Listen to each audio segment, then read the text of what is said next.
నమస్తే జయ హో సక్సెస్ మంత్రాకి స్వాగతం. గణాంకాల ప్రకారంగా చూసినట్లయితే వరల్డ్ వైడ్గా 12% మంది మనుషులు మానసిక క్షోభకు గురవుతున్నారని తెలిసింది. అసలు మనిషి ఎందుకు మానసిక క్షోభకు గురవుతూ ఉన్నాడు? అసలు మానసిక క్షోభ నుంచి బయటకు వచ్చి మానసిక ఆనందాన్ని ఎలా పెంపొందించుకోవాలి? మానసిక క్షోభకు గురి చేసేటువంటి అంశాలు ఏమేమున్నాయి? వీటి నుంచి బయటపడటం ఎలా అనేటువంటి విషయాలను తెలియచేయడానికి మనతో పాటు ఉన్నారు సైకాలజిస్ట్ జవహర్లాల్ నెహ్రూ గారు. మరి వారిని అడిగి మరిన్ని విషయాలు తెలుసుకుందాం.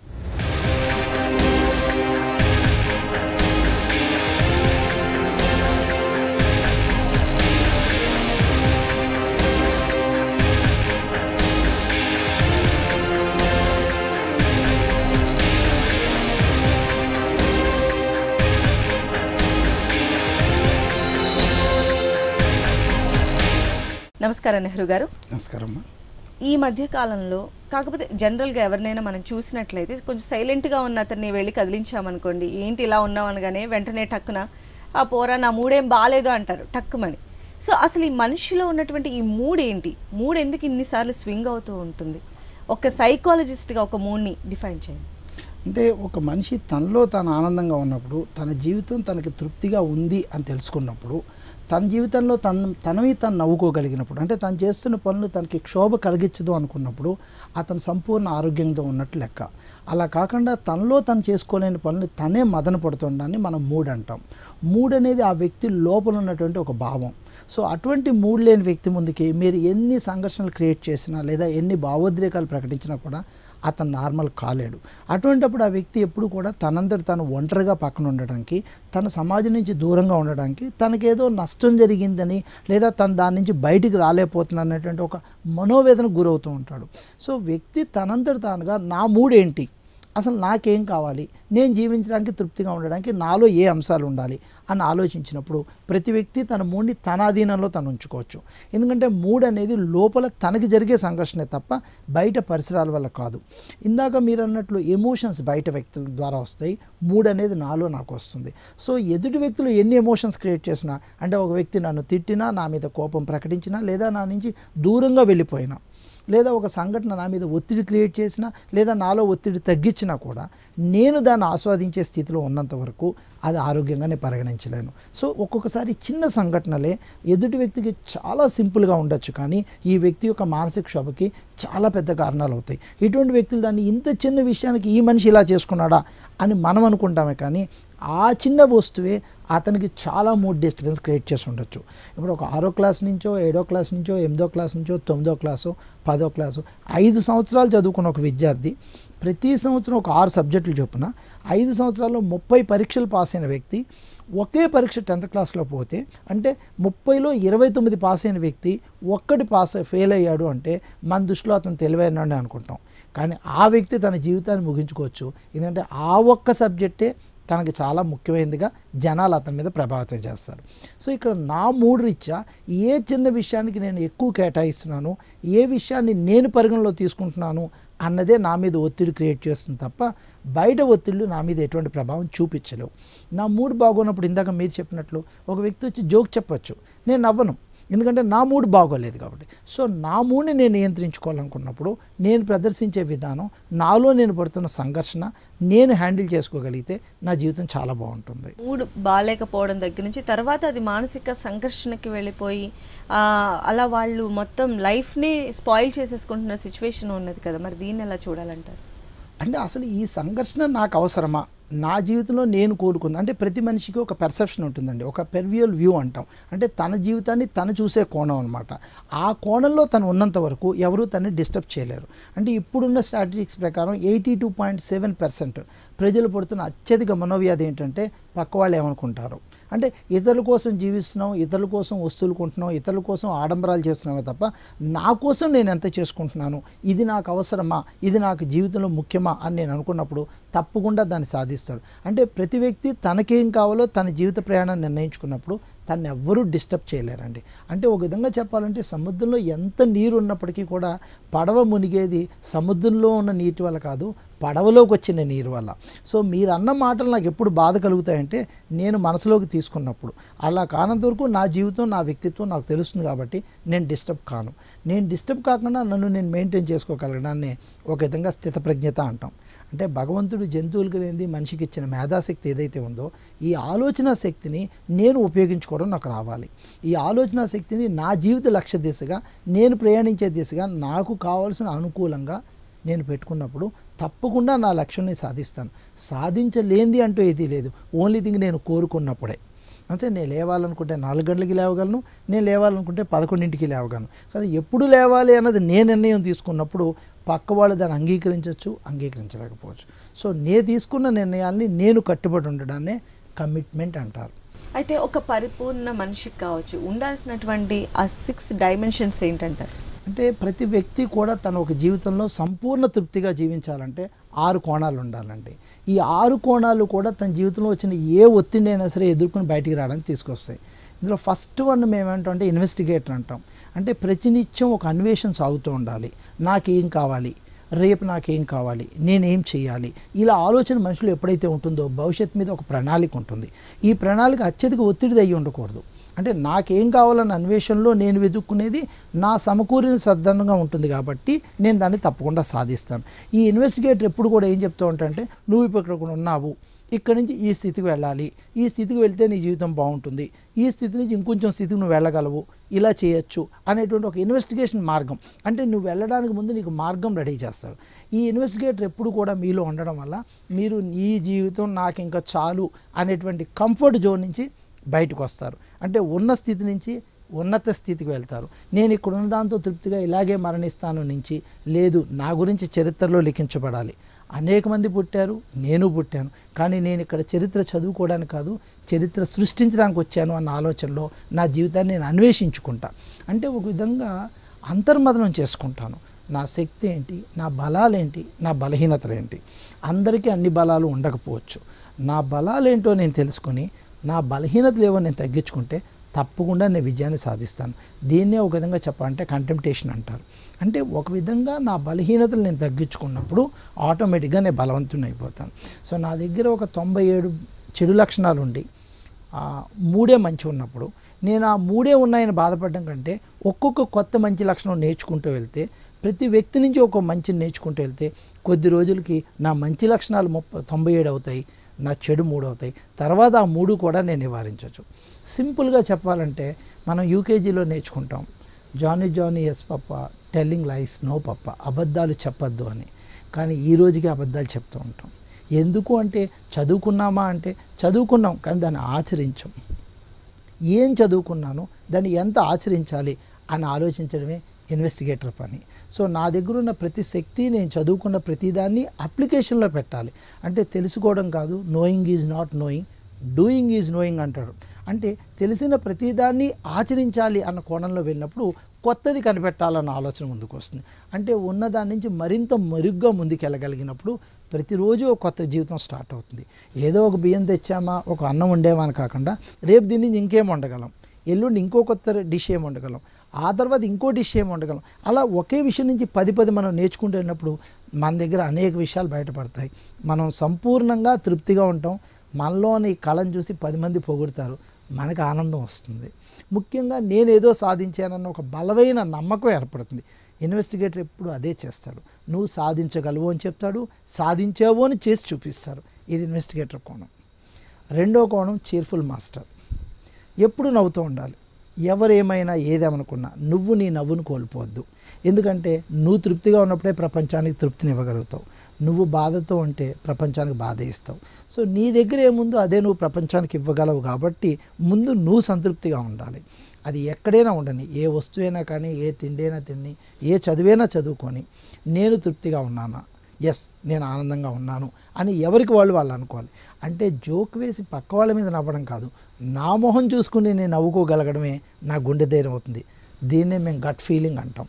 అంటే నా మీద నేను జోక్ వేసుకోవాలి, నా తప్పులు చూసి నేను నవ్వుకోవాలి. నేను ఇంత సిల్లీగా ప్రవర్తించానా, ఏంటి ఈ తప్పు నా వల్ల జరిగిందా అని నాకు తెలిసినప్పుడు ఆ తప్పుని నేను తప్పించుకోవడానికి, మరోసారి జరగకుండా ఉండడానికి ఒక నవ్వే సాధనం అవుతుంది. అదే నా తప్పుని ఇతరులు చూసి నవ్వినప్పుడు నాకు అది క్షోభ అవుతుంది, బాధ అవుతుంది. సో నాలో ఒక చీర్ఫుల్ పర్సన్ ఉండాలి. ఆ చీర్ఫుల్ పర్సన్ ఎప్పుడు కూడా నువ్వు నవ్వుతావు, ఎస్ నువ్వు సాధించగలవు, నవ్వుతూనే ఉండు. ఏమైనా నవ్వుతూనే ఉండని చెప్పినప్పుడు నా యొక్క మనోధైర్యం నా నవ్వుకు దగ్గరగా ఉంటుంది. అందుకే ఎంత పెద్ద సమస్య వచ్చినా సరే నవ్వుతూ ఉండమంటాం. మనిషి పుట్టినప్పుడు రెండే విషయాలు తెలుసండి, బేబీ నుంచి మరణించేదాకా. ఒకటి నవ్వడం, రెండు ఏడవడం. ఈ రెండు తప్ప మిగతా భావోద్రేకాలు ఏవీ తెలియవు. మధ్యలో మనం డౌన్లోడ్ చేసుకున్న కొత్త సాఫ్ట్వేర్స్ ఏంటంటే కోపం, పగ, ఈర్ష, ద్వేషం, ఇవన్నీ డౌన్లోడెడ్ సాఫ్ట్వేర్స్. ఈ సాఫ్ట్వేర్స్ మన బాడీలో ఉండవు. సో ఇన్స్టాల్ చేసుకుంది నేనే కాబట్టి అన్ఇన్స్టాల్ కూడా నేనే చేసుకోవాలి. సో నాకు అక్కర్లేదు కోపం అనుకున్నప్పుడు నేను అన్ఇన్స్టాల్ చేసుకుంటా. నా జీవితంలో కోపం ఎప్పుడూ రాదు. ఒకవేళ నాకు ఎవరి మీద ప్రేమ ఉంది, ప్రేమ ప్రకటించుకుంటాను. ఎవరి మీద ద్వేషం ఉంది, ద్వేషం ప్రకటించుకుంటాను. అయితే ఈ ద్వేషం ఎందుకు? ఒక వ్యక్తి అభివృద్ధి సాధించినప్పుడు ఆ వ్యక్తి మీద నాకు ద్వేషం వచ్చిందా, అతని అభివృద్ధి మీద ద్వేషం వచ్చిందా? అభివృద్ధిని ద్వేషించే నేను ఎప్పటికీ అభివృద్ధి పొందలేను. మనిషిని కాబట్టి మనిషిని ద్వేషించకూడదు. సో ఓవరాల్గా మనిషి జీవితంలో ద్వేషానికి స్థానం లేదు. సో ప్రతి సిద్ధాంతంలోనూ కూడా నాకు ఇది అని నేను చీర్ఫుల్గా తీసుకున్నప్పుడు నన్ను ఎవ్వరూ బాధ పెట్టలేరు. నేను ఎప్పుడూ నవ్వుతూనే ఉంటాను. నేను నవ్వుతూ ఉండడం వల్ల నన్ను చూసిన 10 మంది కూడా ఆనందంగా ఉంటారు. అందుకే కొద్దిమంది వస్తే అందరూ ఆనందపడతారు, కొద్దిమంది వెళ్ళిపోతే కొద్దిమంది ఆనందపడతారు. So you must be a cheerful person in the areas you are living, in the family you are living. మూడో వ్యక్తి ఆల్వేస్ ఈ మస్ట్ బి అన్ ఎంకరేజర్. తను ఏం చేస్తూ ఉంటాడంటే చుట్టూ ప్రపంచాన్ని కనెక్ట్ చేస్తూ ఉంటాడు. నువ్వు ఎక్కడున్నావు, కొత్తగా ఏం నేర్చుకోవాలి, ఏం నేర్చుకుంటే నీ పక్క వాళ్ళతో నువ్వు కనెక్టే ఉంటావు. అంటే నువ్వు అవుట్డేటెడ్ అయిపోకుండా నీకున్న విజ్ఞానాన్ని అప్డేట్ చేసుకోవడం ఎలాగా. సో డబ్బు సంపాదించడమే మార్గం కాదు, మానవ సంబంధాలు కూడా నిలబెట్టుకోవాలి. సో అన్నీ ఉండి ఆత్మబంధువులు లేకపోతే ఏకాగ్ర జీవితం అయిపోతుంది. సో ఇక్కడ మళ్ళీ నేను ఒంటరిగా ఉండిపోయానా, అన్నీ సాధించాలన్న భ్రమలో అందరినీ పోగొట్టుకున్నానా, లేదా అందరూ నాతో ఉండి నేను సంపాదించాలనుకుంటున్నానా అన్నది కనెక్టర్ చేస్తూ ఉంటారు. కనెక్టర్ నీకు ఏం నేర్పుతారంటే నువ్వు చేసే పనిలో నీ వ్యక్తులను కోల్పోకుండా కాపాడుతూ ఉంటారు. అంటే ఇతరుల్ని గౌరవించడం, ఇతరులు సరిదిద్దినప్పుడు అంగీకరించడం, ఇతరులు మన ఏదైనా మాట అన్నప్పుడు దాన్ని సర్దుకోవడం, లేదా మనకు తోచింది చెప్పినప్పుడు వినడం, ఇవన్నీ కనెక్టర్ చేస్తూ ఉంటారు. ఈ కనెక్టర్ చిన్నప్పటి నుంచి మనతో పాటు ఉంటాడు. మనకి నాన్నగారు కొత్తగా బొమ్మ తెచ్చిన వెంటనే బొమ్మతో ఆర్డర్ కనెక్టర్, దాన్ని ఓడిదీసి అందులో ఏముందో చూస్తాడు. కనెక్టర్ పని ఇది. ఊడిపోయిన తర్వాత నాన్న దగ్గరికి వెళ్ళి ఏడుస్తాడు. అక్కడ ఇతను ఏమంటాడంటే బొమ్మ విరిగిపోయింది అంటాడు తప్ప నేను బొమ్మను విడదీశాను అని చెప్పడు. అంటే అక్కడ స్టార్ట్ అవుతుంది కనెక్టర్ ఫస్ట్ ప్రొమగేషన్, ఇతరుల మీద నింద వేయడం. బొమ్మ పగిలిపోయింది, బొమ్మ దానంతరం అది పగిలిపోలేదు, నేను దాన్ని విడదీశాను, ఈ విషయాన్ని కనెక్టర్ చెప్పాలి. అక్కడ తెలుస్తుంది, ఓహో నేనే కదా విడగొట్టింది, మళ్ళీ నేనే కలుపుతాను అన్నది కొంచెం ఎదిగిన తర్వాత వస్తుంది. అంటే నా తప్పును నే సరిదిద్దుకుని నేను ఆనందించాలన్న తత్వం మధ్య వయసులో వస్తుంది. కానీ ఎదిగే కొద్దీ దాన్ని మనం తొక్కుపెట్టి పక్కన పెట్టేసి ఎదుటి వాళ్ళ మీదే నిందలేయడానికి ప్రయత్నం చేస్తాం. అంటే వాళ్ళెవరో చేయడం వల్ల నాకు ఉద్యోగం రాలేదు, ఈ కులంలో పుట్టడం వల్ల నేను పైకి రాలేదు, మా నాన్నగారి దగ్గర డబ్బులు లేవు కాబట్టి నేను చదువుకోలేదు, లేదా నేను పొట్టిగా ఉంటాను, పొడవుగా ఉంటాను, నల్లగా ఉంటాను, తెల్లగా, ఇవన్నీ సమాజం మీద ప్రపంచం మీద నిందలేస్తారే తప్ప నేను వాటితో కనెక్ట్ అయ్యి, అంటే వాటితో పాటు కలిసి ప్రయాణించి నా జీవితానికి ఇవన్నీ బలంగా చేసుకోవచ్చు అని ఆలోచించరు. నాకు 7 బాబాయిలు ఉన్నారు, ఎవ్వరూ చదువుకోలేదు, నన్ను చదివించలేదు. ఇది ఒక విధంగా చెప్పచ్చు. 7 బాబాయిలు నా అంగబలం ఉన్నారు, నాకు ఏం జరిగినా 7 నా చుట్టూ ఉంటారు, ఇది నా పాజిటివ్. అంటే ఒక విధంగా నా బలంగా తీసుకోవచ్చు. ఈ కోణం అనేది మనకి కనెక్టర్ నేర్పుతారు. కనెక్టర్ దొరికిన ప్రతి అవకాశాన్ని సద్వినియోగం చేసుకోమంటారు. సింహమైనా కానీ గృహలో కూర్చుంటే జింకొచ్చి తినమందు, సింహమైనా బయటికి రావాలి. అంటే ఎంత తెలివైన వాడైనా, ఎంత గొప్పవాడైనా, ఎంత శక్తి సామర్థ్యాలున్నా ప్రపంచంతో కనెక్ట్ అయినప్పుడే అది ప్రపంచానికి ఉపయోగం, తన కుటుంబానికి ఉపయోగం, తనకి ఉపయోగం. అంటే ఒక విధంగా చెప్పాలంటే నేను కనెక్ట్ అవుతున్నానా, డిస్కనెక్ట్ అవుతున్నాను. ఈ మధ్యకాలంలో వచ్చినటువంటి సాధనాల రీత్యా మనుషులు పూర్తిగా మానవ సంబంధాలు జీరో అయిపోయి, మానవ సంబంధాలు ఇంట్లో ఉన్నవన్నీ జీరో చేసేసి మా నవ సంబంధాలు అని చెప్పి కొత్త సంబంధాలు వెతుక్కుంటున్నారు. మాని పక్కన పెట్టారు, మానవాలో నవ పుట్టింది, నవ సంబంధం పుట్టుకొచ్చింది. పక్కింట్లో ఎవరున్నారో తెలియదు, ఆస్ట్రేలియాతో చాటింగ్ చేస్తాం. మన ఎదురింట్లో ఎవరున్నారో తెలియదు, ఎక్కడో ఉన్న వాళ్ళతోటి చాటింగ్, టెక్స్టింగ్ మెసేజ్ చేస్తాం. ఇది కనెక్టర్ డిస్కనెక్ట్ చేస్తాడు. కనెక్టర్ చెప్తూ ఉంటాడు, ఇది నీకు వద్దు, దీనివల్ల నువ్వు తప్పుడు మార్గంలోకి వెళ్తావు, నువ్వు కనెక్ట్ అయి ఉండవలసింది వీళ్ళు, నీ కుటుంబం ఎవరు, నీ బాధ్యత ఏంటి, నీ దగ్గర వాళ్ళు ఎవరు అని కనెక్టర్ చెప్తుంటాడు. ఈ కనెక్టర్ని మనం ఎవరైతే కరెక్ట్గా కనెక్ట్ చేసుకుంటామో వాళ్ళందరూ జీవితంలో అందరితోటి బాగుంటారండి. ఈ కనెక్టర్ని లేని వాళ్ళు మాత్రం జీవితంలో అన్నీ సాధించి ఒంటరిగా మిగిలిపోతారు. ఇది 3. ఇక 4వ అతను ఎప్పుడు కూడా ఆల్వేస్ ఈ just gives a suggestion but with a doubt. ఇతనే డౌట్ మాస్టారు అంటారు. ఇతను మీరు ఏం ప్రారంభిస్తున్నా ఫస్ట్ అవుతుందా అని అడుగుతాడు. అవుతుందా అని అడిగినప్పుడు ఆ ఒక్క క్షణం మీరు నేను చేయగలను అనుకుంటే సరిపోతుంది. వెంటనే ఇతను ఒక లిస్ట్ సబ్మిట్ చేస్తాడు. ఇది ఒప్పుకుంటున్నావు, మరి దీనికి నువ్వు ఇది చేయాలి, ఇది చేయాలి, ఇది చేయాలి, ఇది చేయాలని కొన్ని డౌట్లు మీ ముందు పెడతాడు. ఈ డౌట్ మాస్టర్ ఇలా డౌట్లు పెట్టడం ద్వారా మీలో చేయాల్సినవి దానికి మిమ్మల్ని సంసిద్ధత చేస్తాడు. అంటే అది భయపడి మీరు వెనకడిగేస్తారా, లేదు ఇన్ని మార్గాల్లో నువ్వు వెళ్ళొచ్చు అని సాధనాలుగా వాడుకుంటారా అన్నది అగైన్ మీ డౌట్ మాస్టర్ పని. సో డౌట్ మాస్టర్ ఎప్పుడైతే మీకు మీ జీవితంలో నువ్వు ప్రారంభించిన కొత్త లక్ష్యం సాధించడానికి ఈ అవరోధాలు ఉంటాయి అని చెప్పాడో అవన్నీ కూడా మీకు సాధనాలే అన్నమాట. అంటే మీ మీద అతను ప్రకటించినటువంటి అనుమానాన్ని మీరు నేను చేయగలను అనడానికి ఒక బలంగా వాడతారు. అంటే ఒక విధంగా రాబోయే సమస్యని ఒక ప్రణాళికాబద్ధంగా మిమ్మల్ని హెచ్చరిక చేస్తాడు. సో ఆ హెచ్చరిక డౌట్ మాస్ ఇచ్చినప్పుడు మీరు దానికి సంసిద్ధమైపోతారు. సంసిద్ధమైపోవడం వల్ల నిజంగా ఆ సంఘటన వచ్చినప్పుడు మీరు దాన్ని ఎదుర్కోగలుగుతారు. ఒక యాక్సిడెంట్కి ఒక ఇన్సిడెంట్కి తేడా ఏంటంటే జరగబోవడానికి ఇలా అవకాశం ఉంది అని మీరు రెడీ అయిపోయి సంసిద్ధంగా ఉంటే ఆ సంఘటన జరిగినా మీరు దాని నుంచి బయటపడితే దట్ బికమ్స్ అన్ ఇన్సిడెంట్. దానికి మీరు సంసిద్ధత కాకుండా మీ మనసు సంసిద్ధతతో లేకుండా ఆ సంఘటన జరిగితే అది యాక్సిడెంట్ అవుతుంది. సో నేను కార్ డ్రైవ్ చేస్తున్నాను, ఆ సిగ్నల్ జంక్షన్ దగ్గర అర్జెంటుగా ఎవరైనా రావచ్చు, నేను కొంచెం స్లోగా వెళ్దాము అని నేను డిసైడ్ అయిపోయి నా డౌట్ మాస్టర్ చెప్పాడు కాబట్టి నేను మామూలు ట్రాఫిక్లో వెళ్తుంటే ప్రాబ్లం ఉండదు. అలా కాకుండా డౌట్ మాస్టర్ రైజ్ చేయకుండా వెళ్ళిపోవచ్చు అని నేను వెళ్ళిపోయినప్పుడు సడన్గా ఎవరైనా అత్యవసర పరిస్థితుల్లో ఈవెన్ అంబులెన్స్ వచ్చినా కూడా నేను అంబులెన్స్ని కూడా గుద్దేయడానికి అవకాశం ఉంటుంది. అప్పుడు ఆ ఇన్సిడెంట్ నుంచి అది యాక్సిడెంట్గా మారుతుంది. సో జీవితంలో ఇన్సిడెంట్స్ అన్నీ ఇచ్చే వ్యక్తి డౌట్ మాస్టర్. డౌట్ మాస్టర్ ఎప్పుడు మీకు డౌట్స్ రైజ్ చేస్తూనే ఉంటారు. ఈ డౌట్లన్నీ కూడా they call it as a doubt but in fact they are the foundations. ఇది అవకాశం, ఇది అవకాశం, ఇది అవకాశం అంటే మీరు చూడని మీ లక్ష్యంలో ఉన్న చీకటి కోణాలు మీ డౌట్ మాస్టర్ మీకు చెప్తాడు. ఈ అవకాశాల ద్వారా నువ్వు కింద పడిపోవచ్చు, ఈ అవకాశాల ద్వారా నువ్వు లక్ష్యానికి దూరంగా అవ్వచ్చు. ఇప్పుడు ఈ ప్రపంచంలో రెండే జంతువులు ఉన్నాయండి, అడ్డొచ్చినా వెనక్కి వెళ్ళని జంతువులు. ఒకటి చీమ, రెండోది నేను మీకు ఆడియన్స్కే వదిలేస్తున్నా. ఎందుకంటే చీమకి ఎప్పుడైనా చేయి అడ్డు పెట్టండి, పక్క నుంచైనా వెళ్తుంది కానీ వెనక్కి వెళ్ళదు. చీమ ఎంత, చీమకున్న తలకాయ ఎంత, చీమ ఆలోచన ఎంత. అటువంటి చీమ వెనక్కి వెళ్ళినప్పుడు ఈ పెద్ద పెద్ద వ్యక్తులు ఇంత చదువులు చదువుకుని ఇంత విజ్ఞానాన్ని కలిగి ఉండి వీళ్ళు మేము వెనక్కి వెళ్తాము అంటే మరి మనం ఏమనాలి? అంటే వీళ్ళలో డౌట్ మాస్టర్ ఎక్కువ ఉంటారు అనమాట. నేను చేయగలనా, నేను సాధించగలను. ఇక్కడ మీ పక్కనే ఒక డీ ఉంటారు. అంటే నువ్వు చేసే ప్రతి పని నీ పక్కన ఒక వ్యక్తి నిర్దేశిస్తూ ఉంటారు. ఎందుకంటే ఇందాక మనం చెప్పుకున్నట్టు పక్క వాళ్ళు ఏమనుకుంటారో వాళ్ళ కోసం నేను ఆలోచించాలి. సో నేను పొద్దున్నే లేచి మార్నింగ్ వాక్ చేద్దామా అంటే నా పక్క ఏం చెప్తారు, మీరు ఎక్కడ లేస్తారండి, ఓహో లేవనేమో, నేను ఆగిపోతాను. అంటే నా జీవితంలో జరిగే ప్రతిదీ కూడా నా పక్క వ్యక్తే నిర్ణయిస్తూ ఉంటారు. ఏం తినాలన్నా, ఏం చూడాలన్నా, ఏం కొనుక్కోవాలన్నా అన్నీ కూడా పక్క వ్యక్తి మీద ఆధారపడతారు. ఇక్కడ వెరీ ఇంపార్టెంట్గా నీలో ఉన్నటువంటి కాన్సన్ట్రేటెడ్ పర్సన్ బయటకు వస్తాడు.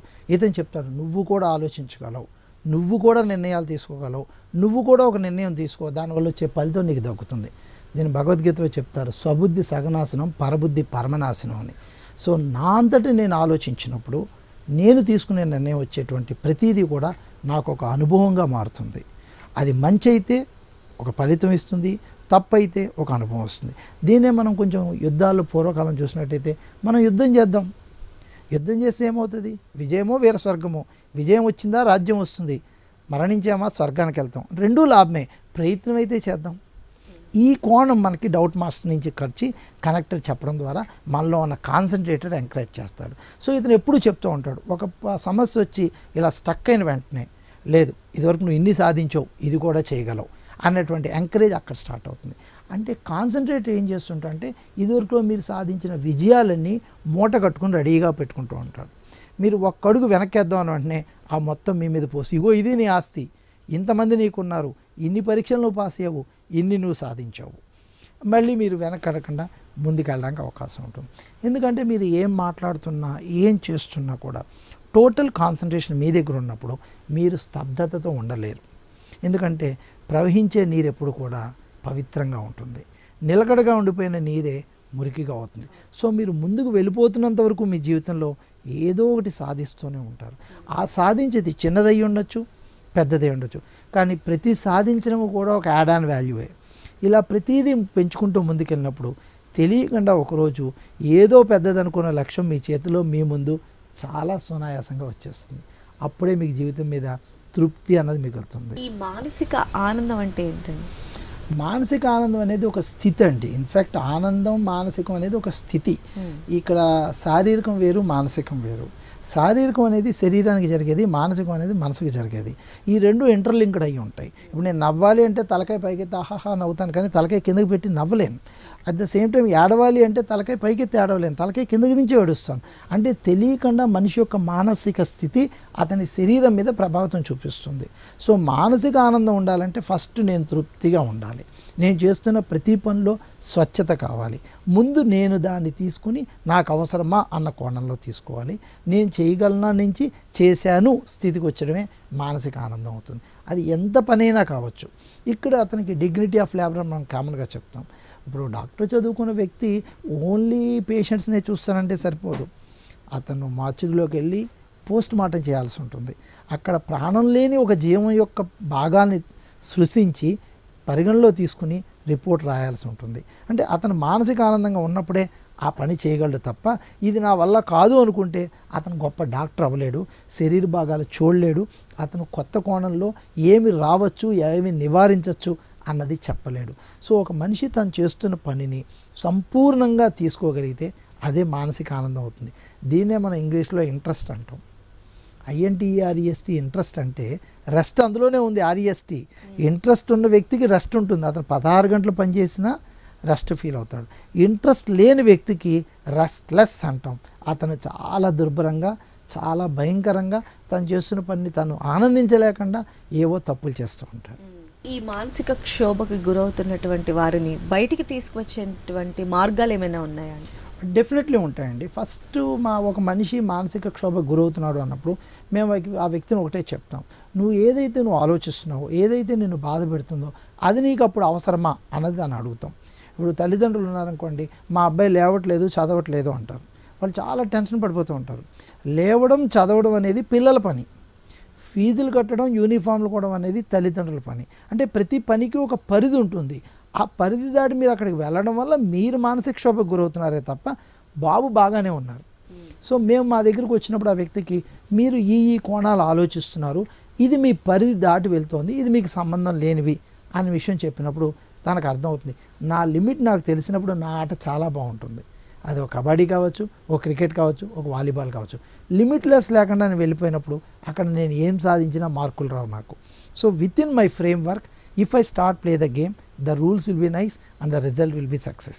మానసిక క్షోభకి అంటే వాళ్ళ పరిధులు దాటి ఆలోచించడం వల్ల వాటిని ఇతరులకి ఇంజెక్ట్ చేసి వాళ్ళని కూడా ఒక రకమైనటువంటి క్షోభకి గురి చేస్తున్నటువంటి పరిస్థితిని దాని నుంచి బయటికి ఎలా రావాలో అనేటువంటి విషయాలను మా అందరికీ కూడా చాలా చక్కగా ఎక్స్ప్లెయిన్ చేశారు. థ్యాంక్ యూ సో మచ్ అండి. సో ఇది ఇవాల్టి జయహో సక్సెస్ మంత్ర. నమస్తే.